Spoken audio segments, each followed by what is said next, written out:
যারা আজকে এই খেলায় অংশগ্রহণ করেছ,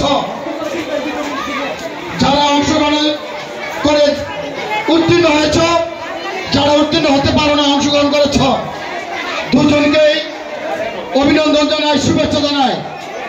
একদিন তোমরা জিতবে, তোমরা হাতে সেই সফলতা নিয়ে আসবে এই কামনা এবং মাহবুব আদর্শ বিদ্যাপীঠে শুভকামনা করছি।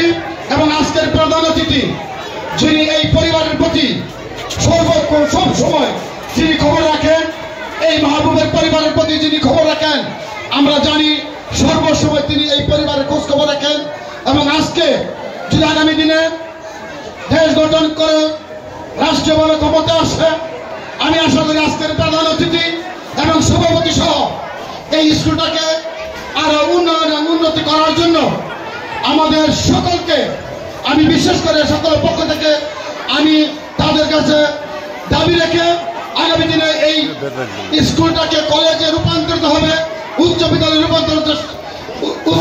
রূপান্তরিত হবে, সেই আশাবাদ ব্যক্ত করে আপনারা সকলেই কষ্ট স্বীকার করে আজকের এই অনুষ্ঠান এবং সৌন্দর্য যারা আয়োজনকারী সহ সকলকে ধন্যবাদ জানাচ্ছি। আসসালামু আলাইকুম রহমতুল্লাহ।